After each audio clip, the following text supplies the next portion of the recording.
What if the downfall of the gods wasn't started by war, but by the birth of three monstrous children? This is the forgotten tale of Loki's offspring, their terrifying fate, and how they triggered the final battle, Ragnarök. In Asgard, Loki was both a friend and a threat to the gods. He was clever, witty, and often helpful, but his origins were strange.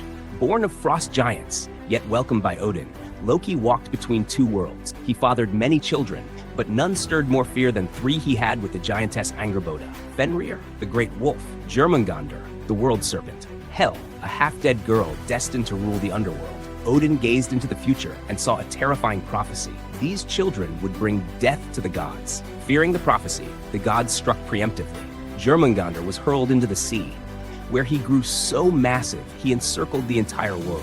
Hel was cast into the realm of the dead, Niflheim, where she ruled over souls who died dishonorable deaths. But Fenrir, the wolf, they tried to raise among themselves. Fenrir grew too quickly, his hunger too great, his power too dangerous. The gods tried to bind him with chains. Twice they failed. He snapped them like threads. So they asked the dwarves to forge a magical ribbon. Gleipnir, thin as silk, but stronger than any metal. It was made from things that did not exist, like the roots of a mountain and the breath of a fish. The gods approached Fenrir with smiles and lies. They asked him to test the new chain, claiming it was just a game. But Fenrir sensed a trap. He agreed, only if one of them would place their hand in his mouth as a show of trust. Only Tyr, the god of war, had the courage. Fenrir struggled. He twisted. But Gleipnir held firm. Enraged at the betrayal, Fenrir bit off Tyr's hand. The gods left him bound, howling and furious, until the end of time. Years passed. Loki caused more mischief, some helpful, some deadly. But when he orchestrated the death of Baldur, the purest of the gods, Odin had enough. Loki was captured and chained beneath the earth, with a serpent dripping venom over his face. His wife, Sigyn, held a bowl to catch the poison, but when she emptied it, drops fell on Loki's skin. His agony shook the earth, and the world began to change. Winters grew longer. Wars broke out. The stars faded from the sky. The signs of Ragnarök were clear. At the world's end, Loki broke free.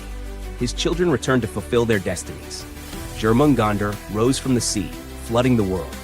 Fenrir shattered his chains and ran with fire in his eyes. Hel unleashed her dead across Midgard. Loki led the armies of chaos against the gods. Odin faced Fenrir and was devoured. Thor fought Jörmungandr, killing the serpent but taking only 9 steps before falling to its poison. Freyr died fighting the fire giant Surtur, whose flame consumed everything. Heimdall met Loki, and they killed each other. And then, silence. The world burned. The oceans boiled. All was ash. But from the ruins, life returned. A new sun rose. A new earth bloomed. 2 human survivors, Leif and Leifthrussir, stepped out from the woods. Baldur returned from the underworld. The sons of Thor, of Odin, and other survivors gathered in peace. From death came rebirth. The gods had fallen, but the world was not lost. In Norse myth, even in doom, there is always a spark of hope. The gods could not outrun fate, but their story didn't end in darkness. Like, share, and subscribe if you believe even the end can be a beginning. And join us again for more legends of myth and magic from the ancient world.